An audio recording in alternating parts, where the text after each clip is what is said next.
पहुंच जाती, फिर पहुंच जाती। अंत में मैया ने एक दिन उनको चैलेंज कर दिया कि देखो, लाला कहता है कि तुम उसे खुद नचाती हो, तुम उसकी खातिरदारी खुद करती हो, और तुम मेरे पास आकर के कहती हो कि ये लाला चुराता है, लाला ऐसा करता है, लाला वैसा करता है। और लाला को वो जब देखती हो, लाला ऐसा भोला भंडारी बन के बैठा है जैसे कि कुछ जानता ही नहीं। लेकिन चैलेंज किया, मैं तुम्हें चुनौती देती हूं, अगर कभी कोई इसे रंगे हाथों पकड़ के मेरे पास ले आई तो मैं उस दिन इसकी खातिरदारी यानी इसे दंड में अवश्य दूंगी, तुमसे मैं वादा करती हूं। उनमें जो है ना, एक गोपी जिसका नाम है प्रभावती, कुछ ज्यादा चंचल है, कुछ ज्यादा भगवान के प्रति प्रेम है। जैसे कि ममता जी को देख करके महेश जी का मन हुआ कि इनको अपनी टीम में लिया जाए, सबकी खातिरदारी कर रहे हैं तो ऐसा सामने आ जाता है चेहरा। तो प्रभावती ने मन ही मन विचार किया कि ये तो अच्छा मौका मिल गया कृष्ण का स्पर्श पाने का। गोपी सब देवी देवताएं हमने आपको बता ही दिया है। उसने मन बनाया कि अगर ये मेरे यहां चोरी करने आया तो मैं इसको जरूर पकड़ के ही लाऊंगी, और मैया की चुनौती मैं स्वीकार करती हूँ। भगवान तो अंतर्यामी हैं, उन्होंने 2-4 दिन बाद ही वो लेके ग्वालों के पीछे संग में और उसके यहाँ पहुंच गए। उसने भी माखन की मटकी छींके पे टांगी हुई है और छिप के खड़ी हो गई। भगवान को सब पता है कि प्रभावती की नजर मेरे ऊपर है, लेकिन भगवान को तो लीला का सुख देना ही है, वो तो अंतर्यामी हैं ही। और जैसे ही छींके से मटकी उतार करके और इन्होंने माखन खाना शुरू किया तो और सब सखा तो भाग गए, तो कृष्ण क्यों नहीं भागे? लीला का सुख जानबूझ करके देना। जब हम भक्ता कहते हैं कि और सब तो भागे, कृष्ण जो है वो भाग नहीं पाए तो पकड़ भागे, नहीं, कृष्ण जानबूझ करके नहीं भागे। उनको और सखाओं से क्या लेना देना बाबा, उनकी तो जो प्रियता है, जो आत्मीयता है वो कृष्ण के साथ है। हम अंशी हैं, हम अंश हैं, वो अंशी हैं, तो प्रियता उनसे हो गई। और उन्होंने बालकृष्ण का हाथ पकड़ लिया। अब बालकृष्ण के मन में आया कि इस प्रभावती को और भी सुख दूं, हम उनके बने तो सही, और भी सुख दूं। तो अब उसके हाथ जोड़ रहे हैं, उसके पैर पकड़ रहे हैं, देख सखी तू मुझे अब कहीं छोड़ दे, आगे तो मैं तेरे घर में कबो नहीं आऊंगा, तू मुझे चाय जाके कसम ले ले, तेरे कसम की खा जाऊं, तेरे कसम की कसम खा जाऊं। मेरे कसम की कसम का खा रहा हूं, मैं तो आज लेके ही जाऊंगी, तू कितना रो ले, कितना पैर पड़ ले, आज नहीं छोड़ूंगी। और ले करके हाथ पकड़ के जब वो बालकृष्ण को चली है तो भगवान तो कर तुम अकर तुम अन्यथा कर तुम है। वहां देखा कि नंद भवन के बाहर नंद बाबा खड़े हैं। प्रभावती ने देखा कि नंद भवन के बाहर नंद बाबा खड़े हैं और ब्रज में है घूंघट प्रथा। जैसे ही नंद बाबा को देखा तो गोपी ने घूंघट, लंबा सा घूंघट कर लिया और बालकृष्ण को अवसर मिल गया। उन्होंने वहीं पर खड़े खड़े ही और उसके हाथ में हाथ रहते हुए ही और उसी के लाला का रूप धारण कर लिया। उसका जो बेटा था उसी के लाला का रूप धारण कर लिया। और बड़ी तेजी में, बड़े जोश के साथ जब वो अंदर घुसी और बोली, यशोदा देख ले, तू रोजाना हमसे कहती कि लाला तो मानती ही ना है, तुम ही ऐसो करते हैं, तुम ही वैसो करते हैं, देख ले आज तेरे लाला में रंगे हाथ पकड़ के लाई हूं, अब तू जाके पिटाई कर, जाके पिटाई करते ना, बहुत ही दंड दूंगी। यशोदा मैया बोली, प्रभावती तू बड़ी भोरी है, क्यों कहा भयो? अरे बोला जा घूंघट तो उठा, तू अपने ही लाला को पकड़ के लाइए और मेरे लाला है बदनाम करते हैं तुम लोग। अरे जाको ब्याह शादी होंदंगी के नहीं होंदंगी तुम? कुआरो ही रह जाओ मेरो लाला, ऐसे बदनाम करेंगी तो। उसने घूंघट उठा के देखा तो सच में उसका ही बेटा। अरे बोला, अरे नेपूते तू यहाँ कहाँ थे आए मरे, ओ चला बे। वो ले करके जब बाहर भागी तो भगवान पीछे से फिर नए तरीके से निकल के आए और उसे गली में मिल गए और बोले, कै भाभी लीला को रस आयो? रस तो लाला खूब आयो, पर अब आगे मोए कबू पकड़ियो मत, नहीं तो अब के तेरे खसम कोई रूप धारण कर लूंगो। अब क्या तो तेरे बेटा को रूप धारण करो, अब तेरे खसम कोई रूप धारण कर लूंगो। ऐसे ही भगवान ने बहुत लीलाएं की हैं। देखो चोरी किसकी होती है? माखन चोरी शब्द जब हम कहते हैं, माखन चोर गोपियों ने जो नाम रखा है ना, तो भगवान का एक नाम चित्त चोर भी तो है। भगवान ने गोपियों का माखन नहीं चुराया, गोपियों के चित्त को चुराया। गोपियों ने प्रेम की अधिकता के कारण, जैसे कृष्ण कहने में जवान लड़खड़ाती है, ऐसे ही चित्त कहने में जवान लड़खड़ाती है। तो चित्त चोर की वजह माखन चोर करके भगवान को और उन्होंने संबोधन किया है। चोरी किसकी होती है? किसी दूसरे की चीज बिना उसकी जानकारी के जब उठा ली जाती है तभी तो चोरी कहलाती है। ऐसी कौन सी चीज है जो भगवान की नहीं है? भगवान उनका माखन खाते हैं और उन्हीं को अंगूठा दिखाते हुए उनके सामने से ही, उनकी आंखों के सामने से दौड़ते हुए निकल जाते हैं। इसलिए इस लीला को माखन चोरी न करके इसको चित्त की चोरी लीला कहना चाहिए। वो तो रात को जब सोती थी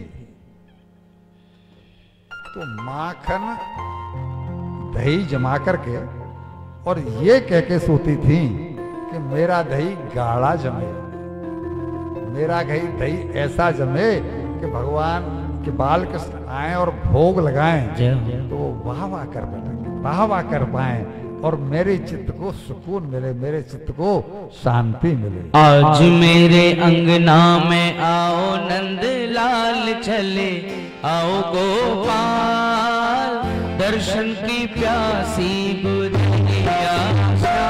आज मेरे अंगना में आओ नंद लाल, आओ गोपाल दर्शन की प्यासी बुधिया।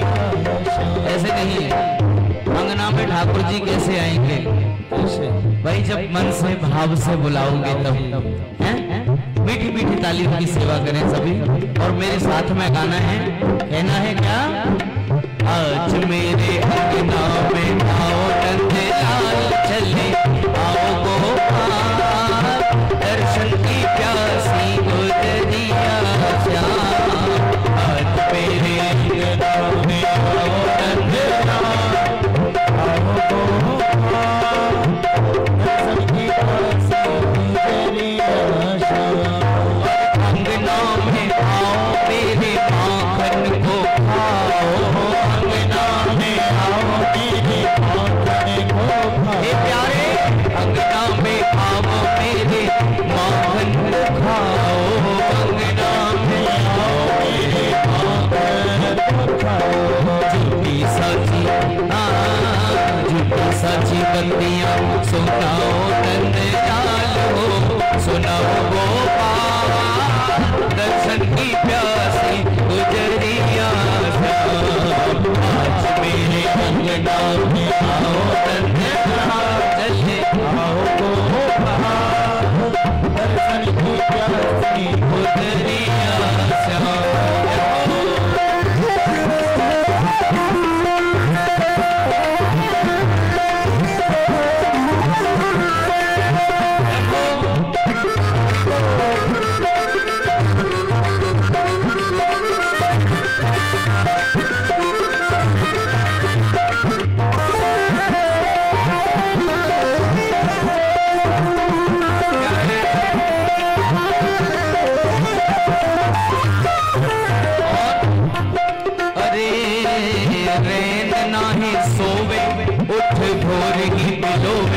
रही रैन नाए सोवे उन भोरी बिलोवे। गोपियां कहती हैं कि हे प्यारे, हम आपको बुलाने के चक्कर में रात रात भर नहीं सोती हैं और भोर होते ही दही बिलोने लगती हैं कि प्यारे श्याम सुंदर आए और हमारे माखन का भोग लगाएं।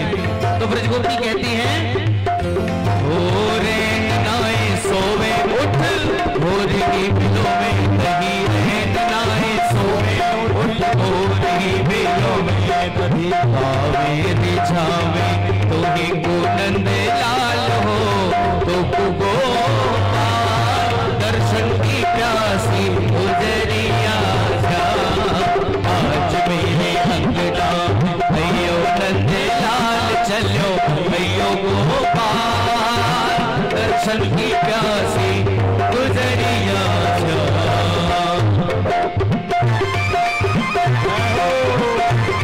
बोल मोहन चोर भगवान की जय हो।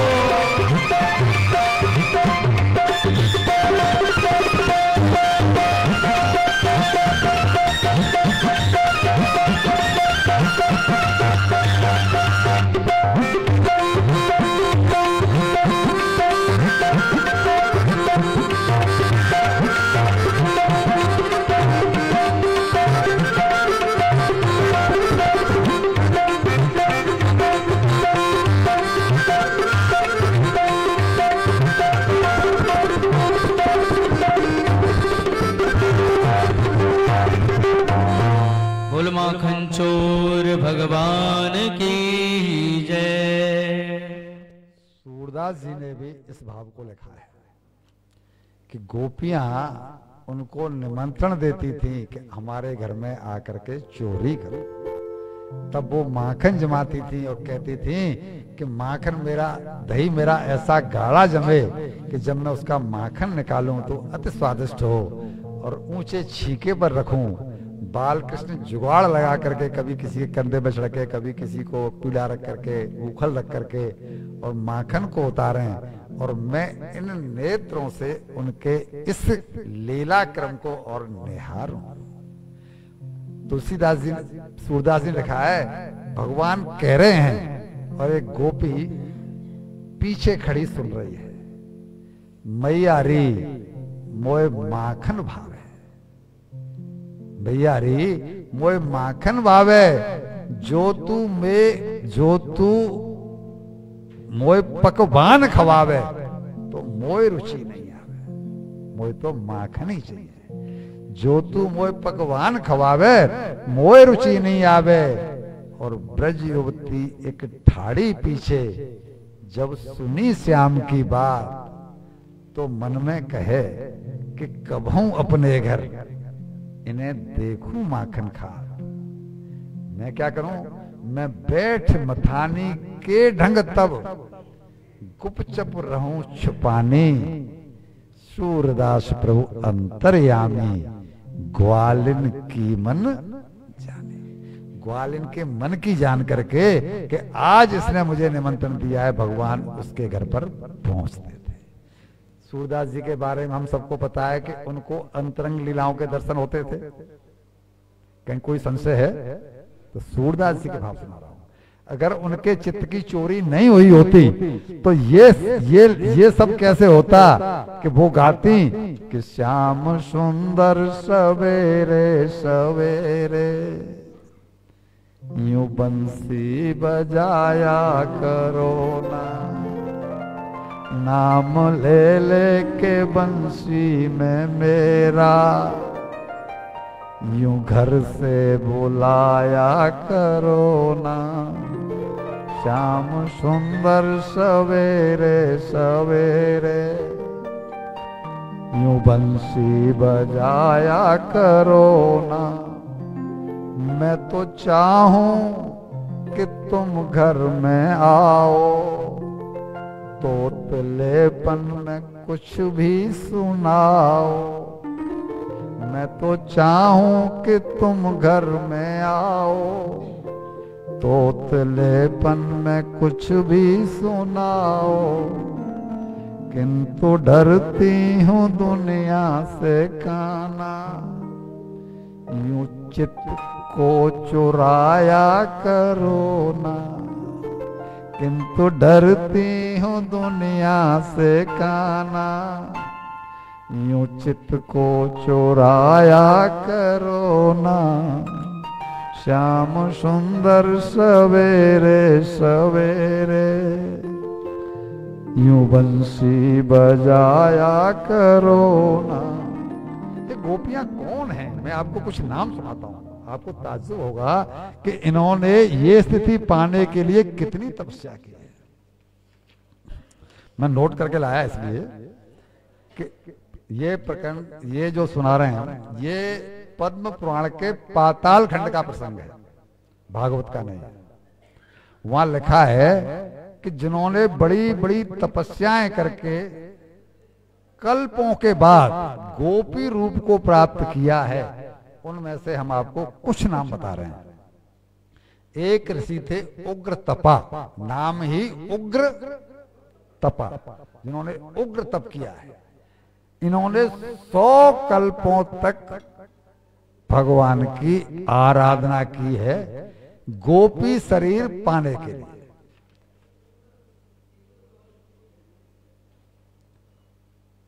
अरे पंडित जी शांति रखो, आओ अंदर जल्दी फटाफट, बोलो मत दो आप।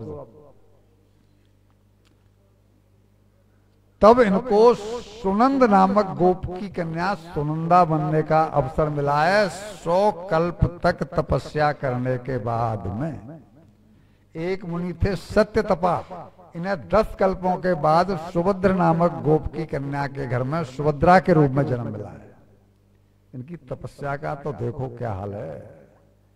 हरिधामा नाम के एक ऋषि थे, उनको 3 कल्प की तपस्या के बाद सारंग नाम के गोप के घर रंगवेणी गोपी के रूप में वो अवतीर्ण हुए।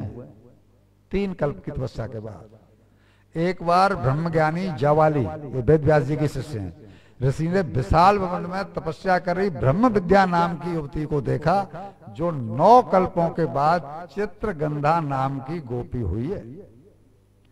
कुशध्वज नामक महर्षि के पुत्र सुशिश्रवा और सुवर्णदेव तत्वज्ञ थे, तत्वज्ञानी थे। वे दोनों 1 कल्प के बाद ब्रज में सुधीर नामक गोप के घर उत्पन्न हुए। इतनी तकड़ी समस्या इनकी तपस्या है। इसी प्रकार और बहुत सी गोपियों का उस पाताल खंड में पद्म पुराण है, उसमें वर्णन है। मैंने तो कुछ ही नोट किए हैं ये बताने के लिए कि इनको हम चिन्मय शरीर माने और हाड़ मास का शरीर ये नहीं है, न ये भौतिक शरीर है। तो इनकी लीलाओं को सुनते हुए ये मान के चलो कि भगवान की लीलाओं का हम रसास्वादन ले रहे हैं, इनमें और कुछ देखो ही मत। वैसे भी गोपी तो एक भाव है, गोपी कोई नाम नहीं है। गोपी शब्द तो निर्मल मन के संबोधन है। आप आगे सुनेंगे रासलीला प्रसंग में, जब हम सुनाएंगे तो वहां गोपियों के बारे में बहुत सी बातें आएंगी, बहुत सा चित्रण वहां पर सुनाई देगा, तो वही सब कुछ है।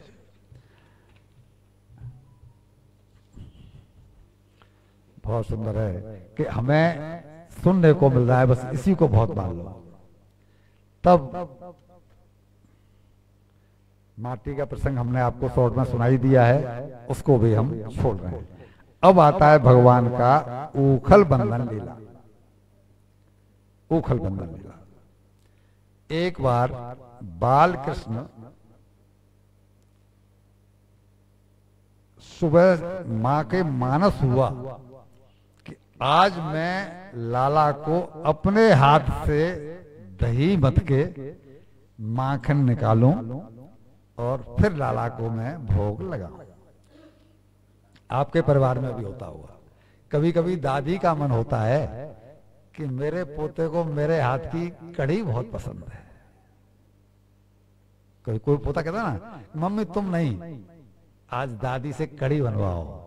कोई किसी महिला के हाथ की उड़द की दाल बहुत स्वादिष्ट बनती है।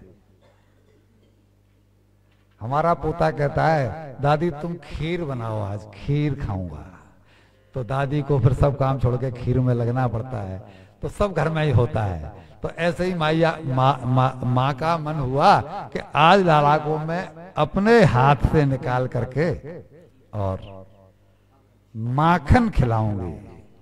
तो मैया ने सब दासियों को, तो 9 लाख गाय हैं, मैया कैसे निकालती, इतने माखन को कैसे मथती, तो सब नौकर चाकर हैं ही हैं। लेकिन मानस आज हुआ तो मैया सवेरे सवेरे नहा धो करके, और रेशमी वस्त्र मैया ने धारण किए। रेशमी वस्त्र पवित्र माने जाते हैं। रेशमी वस्त्र धारण किए और मैया ने आज मंथन शुरू किया। भगवान तो अंतर्यामी है, सबके मन की जानते हैं। अब मैया ने मंथन शुरू किया तो मैया का मानस देख करके कि आज मैया मुझे माखन खिलाना चाहती है, लेकिन मैं माखन तो रोज खाता हूं, आज मैं मैया को दुग्ध पान का सुख दूं, दूध पीऊं आज मैं मैया का। मैया दूध तो रोज पिलाती थी, लेकिन वो एक टाइम टू टाइम होता था। आज टाइम से बहुत पहले, जब लाला सो के जगते ही नहीं थे रोजाना, लेकिन आज लाला की निद्रा खुल गई। ये निद्रा जो खुली, मैया जब दध मंथन कर रही है, तो हमने जो आपको शॉर्ट में बहुत सी लीलाएं सुनाई, माखन चोरी की, ये वो, तो मैया उनको गाती जा रही है, हाथ से मंथन करती जा रही है, और मैया का मन जो है ना वो लाला में लगा हुआ है। मनसा, वाचा और कर्मणा, तीनों से जब मैया लाला का चिंतन कर रही है तो भगवान को यही तो चाहिए, भगवान को यही तो पसंद है। हम लोग अभागे हैं कि हमारा मन कुछ और कह रहा है, हमारी जिह्वा कुछ और कह रही है, और हमारा शरीर कुछ और कर रहा है। मनसा वाचा कर्मणा तो पूर्ण शरणागति है, क्योंकि ये हमारी कभी हो नहीं पाती। ये सब भगवान की लीला नहीं है तो क्या है। एक क्षण में क्या हो जाता है, एक क्षण में धूप निकल जाती है, एक क्षण में बरसात हो जाती है, एक क्षण में कहीं भूकंप आ गया, कहीं कुछ हो गया, सब लीला ही है। लेकिन हम उस लीला का रसास्वाद इसलिए नहीं कर पाते कि हम अपने आप को शरीर मान के चलते हैं, आत्मज्ञान हमें नहीं है। यहां भी यही हुआ कि लाला को मैया ने ये सोचकर माखन निकाला तो लाला की निद्रा खुली, और रोते रोते आंखें मलते मलते आकर के मैया के पास आए और मैया से बोले कि मुझे भूख लग रही है, मैं दूध पीऊंगो। भैया ने बोली, लाला आज तो तू माखन खा ले, मैं अपने हाथ से निकाल रही हूं, और थोड़ी सी देर लगेगी, बस थोड़ी सी देर लगेगी, थोड़ा सा रुक जा, माखन खाइयो ताजा ताजा। बोला ना, मुझे तो भूख लग रही है, मैं तो अभी खाऊंगा, अभी पीऊंगा। अब एक रहस्य देखिए कि जो प्रभु आप्त काम है, पूर्ण काम है, निष्काम है, उन्हें भूख क्यों लगी? केवल मैया को लीला का सुख मिले। दूसरी बात एक और समझिए कि मैया भी तो 8 बजे तक सोना जानती हैं, जैसे कि समझ गई होंगी भाई। हम में से कौन 8 बजे से पढ़ सकता है? कुछ लोगों को छोड़ के। लेकिन भगवान आप्त काम, पूर्ण काम, निष्काम, आत्माराम से सकाम किसके लिए बने? उस माँ के लिए जो सुबह जग करके मोबाइल पर व्हाट्सएप पे चैटिंग नहीं कर रही है, बल्कि उनके लिए और पसीना बहा रही है। मनसा वाचा कर्मणा, भगवान के लिए जो भगवान को याद करता है, यही तो भगवान को चाहिए। और भगवान जिद करने लगे कि मैं तो दूध ही पीऊंगा, और मैया की जांग पर पैर रख के नाई चढ़ गए और दूध मैया का आंचल खींच दिया। अब मैया मजबूर हो गई। मैया से भगवान क्या कहना चाहते हैं? माँ, अब ये मंथन काहे को करना? सारे क्रियाओं का फल क्या है? मैं, और मैं तेरी गोद में आकर के लेट गया हूं, तो छोड़ना झमेला सब, बतानी सब छोड़ छाड़ के अब तू मोह। माँ लाला का मुंह निहार रही है, और लाला माँ का मुंह निहार रहे हैं। अब दोनों एक दूसरे में मग्न हो गए, भूल गए कि कितना दूध पिवा दिया और कितना दूध पी लिया। उधर किचन में जो है ना, रसोई में, वो पद्म गंधा गाय का दूध ओट रहा था। पद्मगंधा गाय के रूप में, गाय के बारे में ये कहा है श्रीधर स्वामी ने कि 1000 गायों का दूध 100 गायों को पिलाया जाता था। 100 गायों का दूध 10 गायों को पिलाया जाता था। 10 गायों का दूध फिर 1 गाय को पिलाया जाता था। वो गाय होती थी पद्मगंधा। उसमें से कमल के फूल की तरह से खुशबू आती थी, और ओटने के बाद तो कहना ही क्या, हमारे मुंह में बहुत सुंदर। तो वो दूध उफन पड़ा। क्यों? उसने कहा कि ये दोनों तो एक दूसरे में रम गए। न कृष्ण का पेट भर रहा, न माया, न मां की तृप्ति हो रही दूध पिलाने से, और मैं यहां जल रहा हूं। मेरा क्या? मैं यहां जल रहा हूं, अंगीठी पे जल रहा हूं, तो मेरा क्या? तो उससे अच्छा यह है कि जब मेरा कोई पूछ ही नहीं है तो मैं उफन के अपने प्राण कृष्ण के सामने ही नशावर करता। और दूध ने उफन ने किया, और जैसे छुन छुन की आवाज आई तो मैया लाला को उतार करके दूध की तरफ भागी। पूछा जाता है, हमारी माँ कहती थी कि दूध से, पूत से भी ज्यादा प्यारा दूध लगता है। क्यों? कि वो पूत के ही काम आने वाला है। पूत से ज्यादा दूध प्यारा क्यों है? तो उसके पीछे लोभ कारण नहीं है, बल्कि पूत के ही चूंकि काम आने वाला है, इसलिए माँ ने उतार करके लाला को तो जमीन में बिठा दिया और भागी रसोई की तरफ। यहां भगवान ने सोचा कि हमारे यहाँ 2 पेड़ खड़े हैं यमलार्जुन के, भगवान को उनका आज उद्धार करना है। हमने आपको बताया कि समय जिस दिन जो आता है भगवान वो क्रिया तभी करते हैं। सुना है कि रावण को भगवान ने मारने के लिए इंतजार किया। इसी तरह की क्रिया यहाँ पर हुई है। इन्होंने आज वो दिन आया, इसलिए इस लीला को आज किया कि इन्होंने क्रोध किया कि मैया मुझे छोड़ करके, मुझ पूत को छोड़ करके दूध को उतारने गई। हालांकि मैया तो गई इसीलिए ही थी कि लाला को ही वो दूध पिलाना था, लेकिन भगवान ने क्रोध किया क्योंकि उनको लीला दूसरी करनी थी, और पास में पड़ा एक लोड़ा उठा करके उस ददिया सास के जमाने के माट पर दे मारा, और जैसे ही मटका फूटा और दूध सारा फैल। यहां भगवान एक बात और दिखाना चाहते थे, रहस्य भगवान दिखाना चाहते थे कि दुनिया वाले देखो मैं अपने भक्त के कितने वश में हूं। अब सुनिए यहां से भगवान ने जो लीला की। जैसे ही मैया लौट के आई, मटका फूटा देखा, समझ गई कि सब ये करतूत मेरे लाला की। तो जैसे हर माँ को पहले अपने लाला की करतूतों पर हंसी आती है, पीछे क्रोध करती है, पहले तो हंसती है मन ही मन में कि मेरा लाला कितना चुलबुला है, मेरा लाला कितना नटखट है। हर माँ को लगता है अगर बेटा कोई नटखट न हो तो कहते हैं मट्ठा है, मट्ठा है।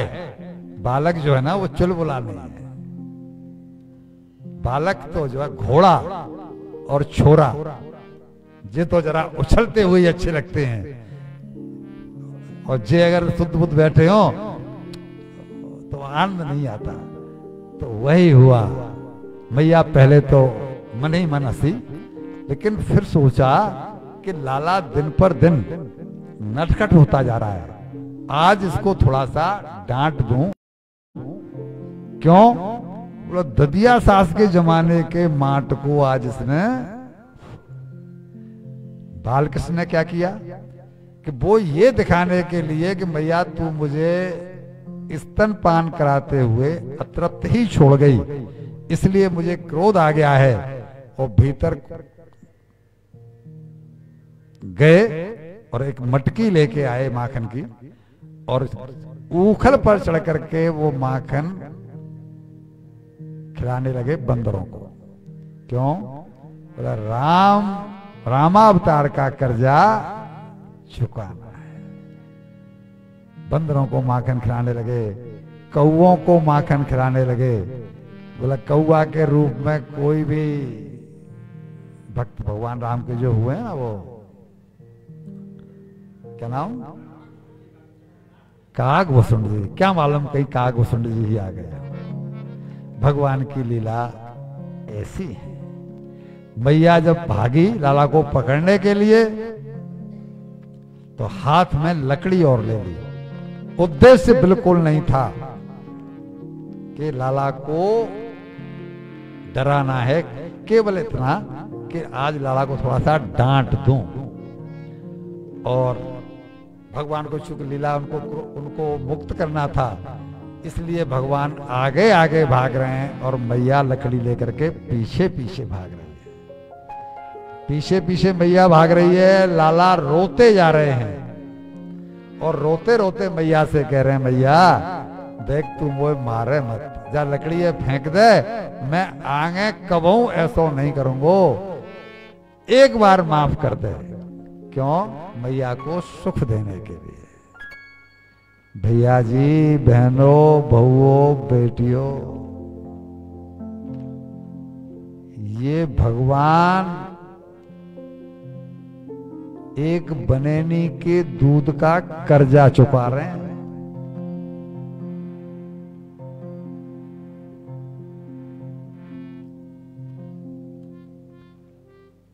बनेनी है कि नहीं?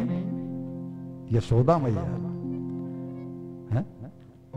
ये राधा रानी और लक्ष्मी जी आपकी पुत्र वधू हैं। भगवान कृष्ण की पत्नी लक्ष्मी है कि नहीं है?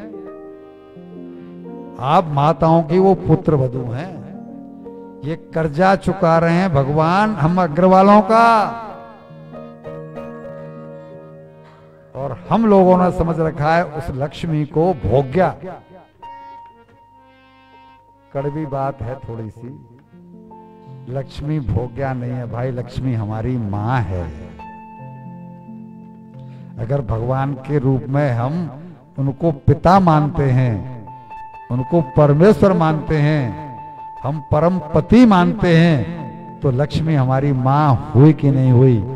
और दूसरी कड़वी बात, जरा लौकिकता में आ जाऊं तो ये बताइए कि अगर लक्ष्मी मां नहीं है तो दिवाली वाले दिन पूजते क्यों हो? और जब मां मानते हो तो वहां क्लबों में जाकर के न्योछावर के नाम पर उन उल्टाओं के ऊपर उसको लुटाते क्यों? विचार तो करो कि हमें हैं क्या, सामने कौन है, क्या हो रहा है। उन्होंने तो आपका कर्जा चुकाने के लिए आपको धनपति बनाया हुआ है। महालक्ष्मी माता का कितना विशाल मंदिर है अग्रवाल में। हर अग्रवाल जाता है, वहां मत्था टेकता है, लाखों हजारों रुपए का दान आ रहा है, और उसी लक्ष्मी को जिसको हम माता कह रहे हैं, उसी को पेशाब के रास्ते हम दिन पर रोजाना रोजाना बहा रहे हैं। न खाने जैसा खा रहे हैं, न जैसे पीने, तो उसमें लक्ष्मी नहीं जा रही है तो कौन जा रहा है जी? चिंतन तो करें, हम विचार तो करें कि हम कर क्या रहे हैं। ये बिल्कुल अंधी दौड़ है। कार में बैठा व्यक्ति स्पीड तो बढ़ाए चला जा रहा है, बोला होगा क्या, होगा तो देखा जाएगा। तो क्या खास के देखा जाएगा? फिर तो मरना ही पड़ेगा ना भाई। कोई लिमिट नहीं है कार कहां जा रही है, बस स्पीड बढ़ाता चला जा रहा है, चलाता जा रहा है। बोला कहां जाएगा? बोला ये पता नहीं है। तो कहीं तो खाई गड्ढा कुछ न कुछ तो आगे समुद्र कुछ तो मिलेगा, तो मरना ही है। तो हम नरक गमन के काम खुद कर रहे हैं कि नहीं कर रहे हैं? किसी शास्त्र में कोई प्रसंग नहीं मिलता कि भगवान किसी के सामने रोए हों। भगवान को किसी ने लकड़ी लेकर के हाथ में और धमकाया हो, किसी शास्त्र में कोई प्रसंग नहीं है। केवल यशोदा मां, और केवल यशोदा मां का दूध पिया है उसका कर्जा वो तब से लेकर के आज तक उतार रहे हैं। लक्ष्मी जी आपके घरों में आज तक विद्यमान है कि मेरे पति इन बनियों के और बननियों के कर्जदार हैं। लक्ष्मी आपका कर्जा उतार रही हैं। अपने बारे में सोचो तो सही, कितने भाग्यशाली हैं हम लोग। और हम लोग जो है ना अपनी बेकदरी करने पर तुले हुए, नरक में जाने पर तुले हुए। ये सौभाग्य हर किसी को नहीं मिलता भैया। मैंने इशारा किया है, मैंने आपका ध्यान खींचा है, मुझे अधिकार नहीं है कि मैं आपको उपदेश दे सकूं। मेरे मन के अपने भाव हैं। ये शायद पुस्तकों में तो नहीं है ना, ऐसा कोई भाव पुस्तकों में तो नहीं है। ये मेरे मन के अपने हैं कि जब यशोदा रानी का दूध पिया है और गर्गाचार्य कह रहे हैं कि आप वैश्य हैं, तो बनैनी हुई कि नहीं यशोदा जी? एक बनैनी का दूध पिया है, ठीक है ना, तो वो अधिकार दे दिया कि उनके सामने रो रहे हैं, गिड़गिड़ा रहे हैं, मैया जा लकड़ियां फेंक दे, मैं आगे कबू नहीं करूंगो। और मैया ने उनको ऊखल से बांधा है। कहीं कोई प्रसंग नहीं आता कि किसी ने ईश्वर की तरफ, भगवान की तरफ आंख उठा करके भी देखा हो। ये भाग्य, ये सौभाग्य केवल यशोदा मैया। बहुत लंबा प्रसंग नहीं खींचना चाहेंगे। हमने जो बात कहनी थी वो कह दिया कि मैया को ये सौभाग्य केवल इसलिए मिला है कि उन्होंने उनका दूध पिया है। मैया के आगे वो कितने लाचारी अपनी दिखा रहे हैं कि मैं अपने भक्त के कितने वश में हूं। कमल किशोर जी, कमल किशोर जी, ध्यान बट रहा है। आप बांटना, आप बांटना, लेकिन अभी रुक जाओ। देखो ध्यान बट रहा है। हम चाहते हैं कि हम अपनी बात को थोड़ा भाव में भर करके कहें। हमारा स्वर कभी ऊंचा नीचा रहे तो भाव की अनुभूति होती है, और सपाट स्वर रहता है तो फिर वो भाषण हो गया। वो फिर भाव नहीं रहता, वो भाषण हो जाता है, वो भाव होता है। मैया को रस देने के लिए अपने ऊपर पिटने तक की नौबत ला दी। भैया जी, ये प्रेम है, ये सृष्टि का सिद्धांत है कि प्रेम दे करके प्रेम मिलता है।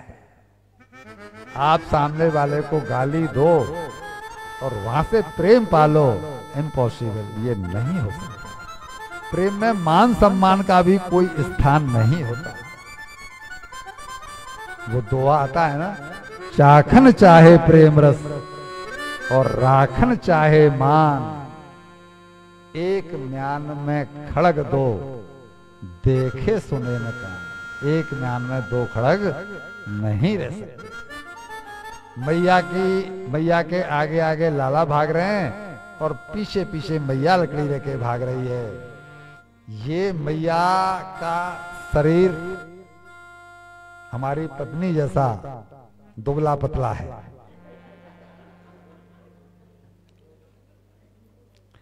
तो कितनी देर तक दौड़ती,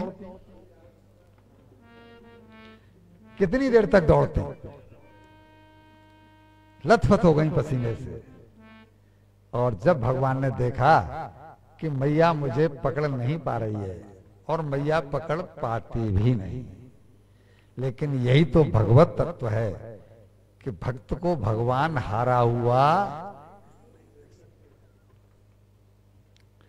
कह रहे हैं। संसार वालों, देख लो, दृष्ट्वा परिश्रम कृष्ण कृपया शीत स्वबंधने।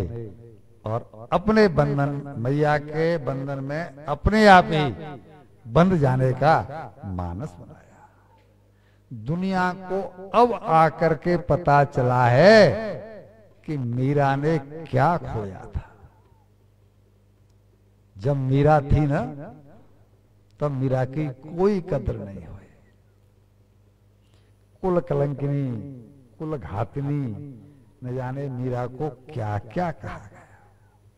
दुनिया को अब आकर पता चला है कि मीरा ने क्या खोया था, जब मालूम हुआ कि मीरा की पुकार पर तो कृष्ण भी रोया था। कोई पुकारे तो सही, कृष्ण भी मीरा की पुकार पर रो जाता। भगवान भक्त को हारा हुआ नहीं देख सकते। अगर आपने नाम सुना हो तो भगवान के एक भक्त हुए हैं, उनका नाम था अहमद शाह, मुस्लिम थे अहमद शाह। भगवान इनसे हंसी मजाक भी करते थे। इतने प्रेमी भक्त हुए भगवान के वो कि आपस में भगवान उनसे बात करते थे और हंसी मजाक करते थे, विनोद करते थे। ये जो टोपी पहनते थे अहमद शाह, वो कलंगी वाली टोपी। तो एक दिन विनोद करने की इच्छा हुई, और विनोद करने की इच्छा हुई, ये मोबाइल को बंद करो ना। अरे साइलेंट करने में क्या जाता है जी, साइलेंट करके रखो ना मोबाइलों को, मालूम तो पड़ जाता है किसका फोन आया है। बाहर जाके बात कर लो भाई, हमारा ध्यान बढ़ता है, इसलिए आपसे निवेदन करते हैं। अहमद शाह से भगवान बोले, अहमद, हाँ प्रभु, अपनी टोपी को बेचोगे? भगवान कह रहे हैं, अहमद, अपनी टोपी को बेचोगे? अब वो समझ गया कि आज ठाकुर मूड में है, विनोदी स्वभाव में आज। तो वो क्या कहता है, अरे जाओ जाओ, आप क्या मेरी टोपी को खरीदोगे? आपके पास है क्या खरीदने लायक? अहमद, हमारे पास किस चीज की कमी है? हम 3 लोक के स्वामी हैं। अरे बोला, 3 लोक का मैं क्या करूंगा? मेरे किस काम का 3 लोक का धन? मेरी टोपी को आप क्या खरीदोगे? भगवान बोले, अहमद, 3 लोक की संपत्ति को और तुमने ऐसे ही कह दिया? कितने लोग गिड़गिड़ाते हैं, और वो सब रोटी राम होंगे, भक्त नहीं होंगे। मैं आपका प्रेमी भक्त हूं। अहमद, हम तुम्हारी बदनामी कर देंगे तुम अगर इस तरह से हमारा निरादर करोगे तो अहमद शाह क्या कहता है कि आप मेरी क्या बदनामी करोगे? मैं आपको इतना बदनाम कर दूंगा कि कहीं के नहीं रहोगे। बोला, आप हमें कैसे बदनाम कर दोगे? बोला, मैं सबसे कह दूंगा, अरे भैया कोई कहीं मत जाओ, रामेश्वरम जाके कोई फायदा नहीं, जगन्नाथपुरी जाके कोई फायदा नहीं, वृंदावन जाके कोई फायदा नहीं, केवल अपने अंदर झांक लो और उस बांके बिहारी के दर्शन अपने मन में ही कर लो, तो आपका जो प्रभाव है ना वो सब फीका हो जाएगा, कोई नहीं जाने वाला है। भगवान को लगी कि बात में तो दम है, मेरे भक्त ही तो मेरा प्रचार करते हैं। हम यहां से जाएंगे तो लोगों को बताएंगे ना जो रामेश्वरम नहीं गए हैं, भक्ति तो मेरा। तो वो कहते हैं, भैया अहमद, तुम जीते और मैं हारा, भैया मेरे बारे में अच्छी अच्छी बात ही करो। भगवान खुद हार जाना पसंद करते हैं, अपने भक्त को हारा हुआ भगवान नहीं देख सकते। वो कहा है ना भीष्म पिता के बारे में भी कि प्रबल प्रेम के पाले पड़कर प्रभु को नियम बदलते देखा, अपना मान भले घट जाए पर भक्त का मान न घटते देखा।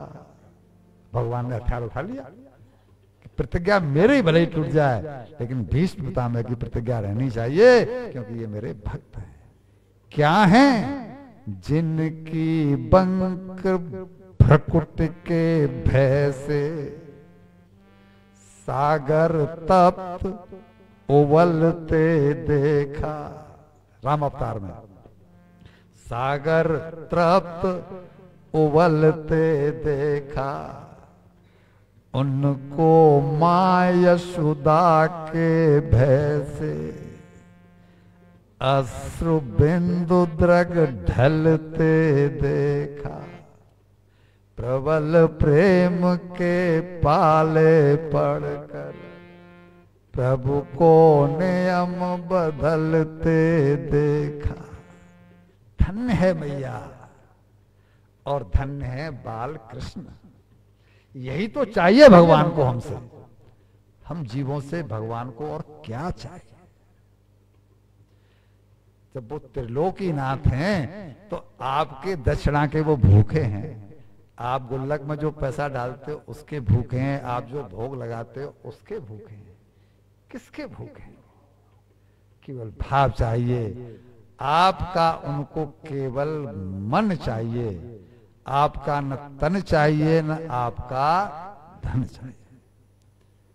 आपको कोई निमंत्रण भेजे कि जी मेरे बेटे का विवाह है और आपको आना है, और आप उससे कह दो कि भाई हम तो जरा बिजी हैं, नहीं आ पाएंगे, लेकिन हम मन से तो बेंगलोर में ही हैं। मान लो आप बेंगलोर रहते हैं, हम मन से वहीं पर हैं। वो कहेगा कि मन मुझे आपका, हम तन से तो वहीं पर हैं, तन भले ही हमारा यहां पर है, पर मन, सॉरी, हम मन से वहीं पर हैं। भूल रहा हूं। वो भगवान वो कहे कि मैं तन से नहीं आ सकता, मैं धन भेज दूंगा, मतलब अपना वो जो नौशावर होती है ना सगुन, वो भेज दूंगा। वो रिश्तेदार क्या कहेगा? उससे कह दो कि हम मन से तो बेंगलोर में ही हैं, तो वो कहेगा कि मन को रखो अपनी जेब में, हमें तो आपका तन चाहिए, आप चल करके यहाँ पर आओ। आप आएंगे तो यहाँ पर सगुन के रूप में जो हमें धन देंगे, तो यानी हमको धन चाहिए और तन चाहिए। भगवान कहते हैं कि भाई तू तन दूसरे को दे दे, धन दूसरे को दे दे, केवल मन मुझे दे दे। भगवान को हमारा केवल मन चाहिए। भगवान को यही चाहिए कि भक्त उनको जकड़े, पकड़े, उनसे झगड़े, उनको अपना माने, उसकी मति कहे कि हे कृष्ण, जिस प्रार्थना में तू नहीं वह प्रार्थना अधूरी है। जिस प्रार्थना में तू नहीं वह प्रार्थना अधूरी है। जिस दिन तू मिल जाए उसी दिन जिंदगी पूरी है। तेरे साथ ही जुड़ी हैं इस जीवन की सारी खुशियां, तेरे साथ ही जुड़ी हैं इस जीवन की सारी खुशियां। बाकी सबके साथ हंसना बोलना तो एक मजबूरी है। संबंध निभा रहे हैं, व्यवहार निभा रहे हैं, लेकिन जिस प्रार्थना में तू नहीं वो जिंदगी अधूरी। ये जिस दिन बाद ये होने लगता है और उस दिन बाद बनने लगती है। भगवान ने देखा कि मैया देख लिया कि मां मुझे पकड़ भी नहीं पाएगी, और भगवान भक्त को हारा हुआ देख भी नहीं सकते, तो भगवान ने स्वयं ही बनने का मानस बना लिया और मैया की पकड़ में आ गए। मैया की पकड़ में जैसे ही भगवान आए तो जड़ लकड़ी मैया ने फेंक दी। इसका अर्थ क्या हुआ? जो लकड़ी थी ना वो फेंक दी। क्यों? कि चेतन पकड़ में आ गया। हमने जड़ वस्तुओं को पकड़ा हुआ है। सब माया का ही तो बेकार है, चाहे वो धन हो, चाहे वो महल हो, चाहे वो दुकान है, सब माया। हमने चूंकि जड़ को पकड़ा हुआ है, तो जब तक मैया ने जड़ को पकड़ा हुआ था तब तक चेतन दूर था, और जैसे ही चेतन अपनी इच्छा से पकड़ में आया तो जड़ लकड़ी छूट गई। हम भी इस सूत्र को देखें कि जब तक इसको पकड़ा हुआ है तब तक वो पकड़ में नहीं आने वाला, नहीं आने वाला। ठीक है, प्रारब्ध है खोटा तो बहाते रहो पसीना। संग में कुछ ले जा पाओ तो भैया 1 रुपया हम भी देंगे, हमारा भी लेते जाना 1 रुपया, हम आपको वहां हम आपसे वापस ले लेंगे। लेते जाना, कोई लेके जाए तो। और जब लेके नहीं जाना है तो क्यों सांसों को बर्बाद करते हो? ये सांसों का हम क्यों नहीं सदुपयोग करें? मैया के भाव को देख करके मैया ने जब बांधना शुरू किया तो 2 अंगुल बार बार रस्सी कम पड़ जाए। ये 2 अंगुल है क्या? मैया ने सारे घर की रस्सियां, सारे शहर की रस्सियां लगा डाली। एक तो भक्त का प्रयास, हमारे प्रयास थोड़े पड़ रहे हैं, और एक अंगुल ईश्वर की कृपा, और 1 अंगुल साधक का प्रयास। जब साधक प्रयास करते करते लथपथ हो जाता है, पसीने पसीने हो जाता है, थक जाता है, तब भगवान कहता है कि अब इसकी तरफ से कोई कमी, तो फिर मैं ही कमी क्यों रखूं।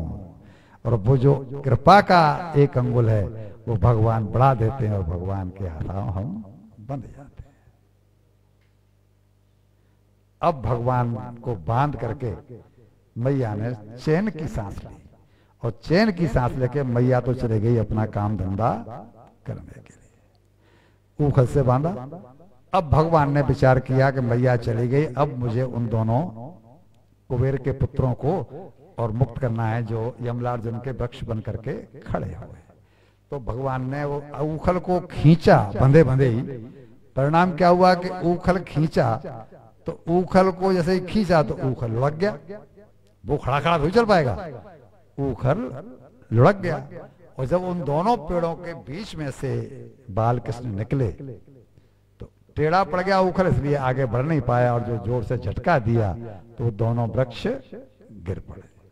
उसी समय योग माया ने आकर के उनकी ध्वनि को प्रतिबद्ध कर दिया, यानी आवाज नहीं हुई। उसमें से 2 पुरुष निकले। ये जो है कुबेर के लड़के हैं दोनों, जो धन के देवता है ना कुबेर, ये उनके पुत्र हैं।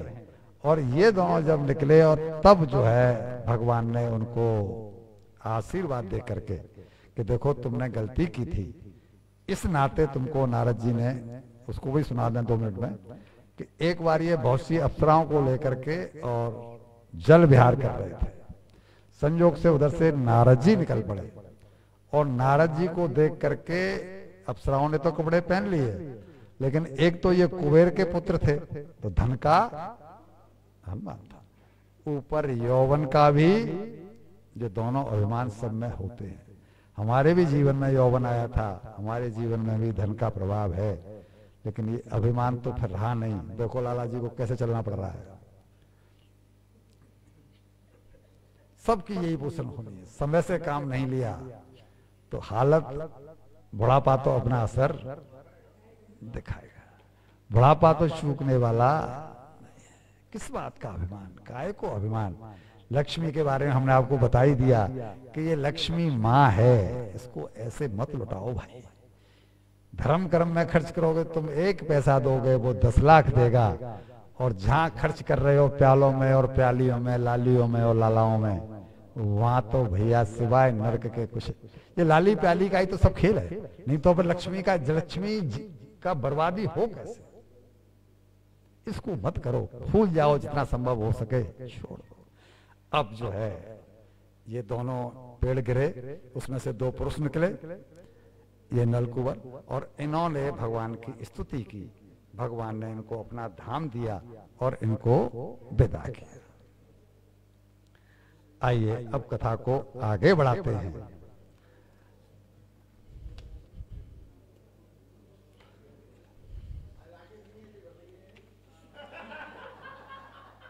उसको आप ऐसा इसलिए नहीं कह सकते कि आज 1:30 बजे तक की परमिशन राकेश बाबू दे करके गए हैं, इसलिए कोई खास बात नहीं है। और अगर अग्रवाल जी कह देंगे, आनंद जी कह देंगे, तो रात शाम को फिर आधा घंटा बढ़ा लें। बाकी वो हमारी बात तो मानते नहीं है, इन दोनों की बात को मान जाते हैं। ये अगर सिफारिश करेंगे तो शाम को फिर समय मिल जाएगा। और अब हम आगे बढ़ते हैं। भगवान ने जब इन दोनों पेड़ों को गिरा दिया और इनको मुक्ति दे दी, तो नंद बाबा के मन में अब खुटका हो गया। अब ब्रज में उत्पात बहुत होने लगे, ब्रज में उत्पात बहुत होने लगे हैं। पहले तो सबसे पहले वो सकटासुर आया, उससे पहले पूतना आई, फिर बवंडर के रूप में बत्रासुर आया। तो ऐसे जो लोग आते जा रहे हैं, यहाँ अपद्रव बहुत बढ़ चुके हैं। और चलो किसी दूसरी जगह चलते हैं, अब गोकुल में नहीं रहेंगे। तो इनके छोटे भाई उपनंद हैं, उन्होंने उनको सजेस्ट किया कि यहाँ पास में ही वृंदावन एक जगह है। पहले वृंदावन वन ही था, वृंदावनम वन के नाम से ही है, वो श्लोक भी है यहाँ पर। तो वहां पर चल के बसते हैं, वहाँ यमुना जी भी हैं और वहाँ गोवर्धन पर्वत भी है, वन भी विशाल है, वहाँ हमारी गायों का भी गुजारा होगा और हमारा भी आराम से गुजारा हो जाएगा। अब देखिए कि एक बालक के लिए सारे गोकुल के वासियों ने और ब्रज को छोड़ना स्वीकार कर लिया। ये भी इस बात को इंगित करता है कि उन सबको पता है कि ये कृष्ण जो है वो भगवान है। अगर ये बात नहीं हो तो जब हम आपको गोपी गीत सुनाएंगे उसमें वो जो एक श्लोक आएगा जिसमें गोपियां कहती हैं, कृष्ण हमें आप बहलाओ मत, हम सब जानती हैं कि तुम ईश्वर हो। कैसे कहती फिर? उनको उस श्लोक में ये आएगा, वो कहते हैं हमको पता है कि तुम जो माखन चुरा रहे हो, तुम ये जो कर रहे हो, वो जो कर रहे हो, ठीक है ना, वो तुम ग्वाले के रूप में नहीं, हम तुम्हें जानती हैं। यानी वो बचपन से ही जानती हैं कि हम जिसको रिझा रही हैं, जिसको रुला रही हैं, जिसको हंसा रही हैं, वो कोई दूसरा नहीं है, वो कृष्ण है, वो भगवान है। यही बात जो है उन्होंने यहाँ जो कहा है, वनम वृंदावनम नाम पश्वम नव काननम गोप गोपी गवाम शिवम पुण्यादितृण भीरुधम। ये सब के सब वृंदावन गए। वृंदावन जाकर के नंद बाबा ने नंद महल बनाया है जो नंदगांव में है। वृंदावन वन है, वृंदावन कोई शहर नहीं है। इसको ऐसे समझो कि वृंदावन उस समय वन था। वृंदा कहते हैं तुलसी को, तुलसी जी का वन था वृंदावन। नंद बाबा ने बसाया है नंदगांव और वृषभान जी ने बसाया है बरसाना। वृषभान जी ने जो बरसा भाया है, इसको कहते हैं बृहत्सान। इस पर्वत को कहते हैं बृहत्सान। उसका अपभ्रंश होते होते वो हो गया बरसाना। वृषभान, फिर वृषभान से वो हुआ बरसाना, जहां पर राधा रानी का मंदिर पर्वत पर बना हुआ है। ये प्रसंग भागवत में नहीं है, ये प्रसंग भी हमने और गर्ग संहिता से ही लिया है। अब अगला प्रसंग लेते हैं तो कम से कम आधा घंटा तो जाएगा ही जाएगा। इसलिए आज की कथा को हम यहीं पर विश्राम देते हैं। एक भजन कर दो जी, फड़कता हुआ सा।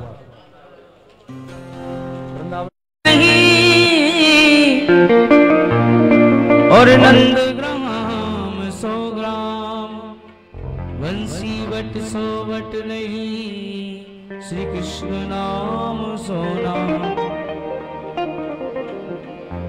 मैं वृंदावन की गलियन में, मैं बरसाने की गलियन में, मैं वृंदावन की गलियन में,